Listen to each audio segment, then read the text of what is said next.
Welcome back to another episode of the Casey Campbell Podcast. Casey Campbell with you, of course. We are pleased to be joined by the one, the only Ethan Sears of the Michigan Daily, well, for a few more weeks. And then he goes and interns out in Los Angeles at the LA Times. How's it going, man? Going good. Thanks for having me, Casey.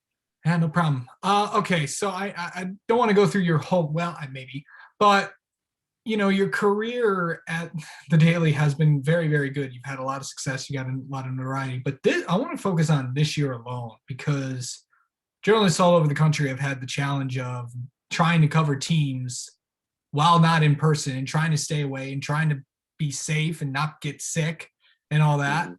How was the experience for you trying to cover Michigan football and Michigan basketball?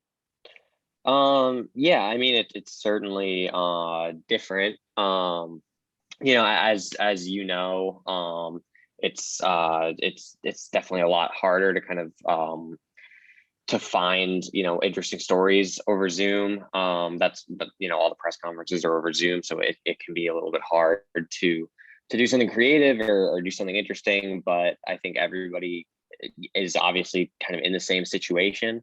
So you kind of just have to go with it and obviously understand it's something that's out of your control, and it's something that is obviously for the best of everyone's health and safety, and take that as you will, and just go with it and do the best you can. I know you've been the editor, the senior sports editor for the last few years, if I'm not mistaken. You've been on the football beat for quite a while, and now handing the keys over to Daniel a little bit, and talk about handing the keys off to somebody else, because I know it's been done to you in the past. Yeah. So it's actually Lane and Kent took over, and Daniel's as a senior editor, and yeah, it's really exciting to, I guess, see other people kind of bring their ideas and things like that to the job, and take it and kind of run with it. And obviously maybe it's a little weird not to be doing it myself, but it's also really exciting just to see other people succeed at it and have a good time and kind of I guess feel rewarded from the job the same way I kind of did. So yeah, it's really good. So when do you head out to Los Angeles? In about 6 weeks. I started in the middle of June. So I mean, obviously you've interned. You were an Indy Star last year, of course. Last year at this around this time, and then you're heading off to LA. Do you know is it kind of like going to be the same role that you did? I mean, I think it'll be a good amount of like general assignment type stuff. I would imagine they'll get me out to just kind of a bunch of things, and I'll pitch stories kind of as I have at other publications. I don't quite know what the specifics will be just yet. I need to talk with the people there and figure it out, and some of it maybe you don't really know until you start. But yeah, it's a really exciting opportunity, and I can't wait for it. Los Angeles is always, it's quite the interesting, town and all that, because you got the Angels and you got, the Dodgers, who are just blowing it out of the park right now. You have the Lakers and Clippers in the middle of right before the playoffs start. You have the Kings as well. And then you're also in USC, UCLA territory, and plus you got the NFL draft coming up, and plus you got the Rams and the Chargers as well. I mean, LA is what it is. It's one of the, or if not the biggest market. You know something about that from being from New York, and being around that market as well. Does it have experience? Does it help that you have experience, that you've worked in big markets such as New York, to get ready for the other big market as in Los Angeles?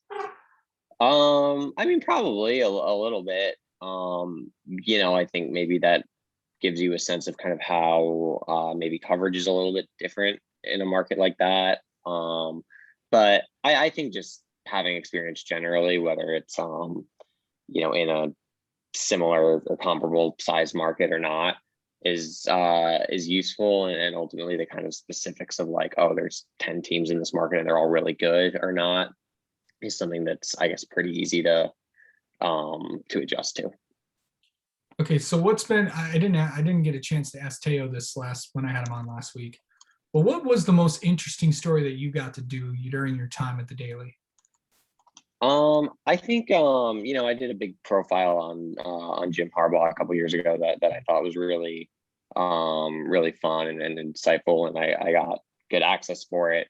Talked to a bunch of people about Jim and his dad and kind of their relationship. So yeah, I would say that one. Were you surprised about how much access you were able to get? Because that's a Um, tough place to get access to. yeah, I mean, I was maybe a little bit surprised that Jim cooperated. But I think um maybe besides that bit, it was not incredibly hard to get people to talk. Because in terms of maybe former players and stuff, they were always kind of willing to talk. His dad is pretty open with stuff. Obviously, Jim is not. So that was probably the tougher part of that Yeah, story. yeah. I mean, yeah, and I know that, and I know that it was.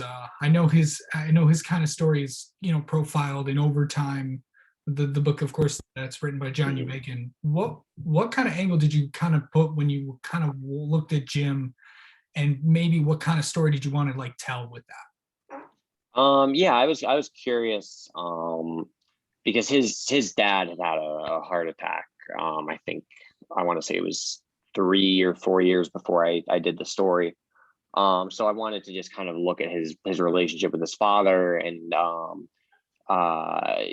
whether it had changed at all since that kind of brush with mortality, and whether it had made him reconsider anything, and just kind of looking through the years at sort of how obviously his dad is also a football coach, so just kind of their um life together, like in and out of football, and how it had changed, or if it had changed. Yeah. So I know that getting a chance to do a lot of with the big things. I know. I mean, I've been fortunate enough to cover football as well. Do you ever Hmm. think that for people that don't know this, how big is it? Michigan football is a huge following, and Hmm. from I'm knowing this from me covering it all those years ago. But what has it been? How big was it when you first got there? I mean, I wouldn't say it's gotten bigger or smaller. I mean, in the last few years, I mean, you know, it's um it's a big deal, right? Like, it's Michigan football. It's one of the legacy kind of programs in the country. Obviously, like, if they're really good and they're sort of in it, then you're going to get a lot of people coming out, nationally and things like that. If they're not very good, like this year, then you kind of get the same thing, just in reverse, and you get a lot of people wondering, are they going to fire the coach or whatever. Um, so yeah, I mean, it's a huge entity. You know, it's Michigan football, right? It's 100,000 people in the stadium, not this year, but 100,000 people in the stadium every weekend. And around here, it's the biggest show in town, right? Yeah. So it is what it is. But biggest thing that you've learned, biggest takeaway that you had from your experience covering at the Daily, covering really anything. I don't, that's a good question, Casey. I don't know. I think just the overall kind of experience of like, here's how you cover a beat well, which is maybe not maybe not a great answer, but just kind of knowing like the rhythms of the season, and kind of here's where I think that I can go and do something that's maybe a little bit different, or, here's where, okay, this big news is happening, here's how we should cover it. Or just kind of the different variants of that, because obviously over 3 or 4 years, a lot of stuff is going to happen. There's going to be, some good seasons, some bad seasons, and you're going to kind of get faced with a lot of different scenarios that'll just kind of teach you how to deal with all of that. Right. All right. Ethan Sears, thank you so much for spending a few minutes, and good luck at the LA Times. Let's have you on again in a few months to check in and see how things are going out there. Absolutely. Let's do it, Casey.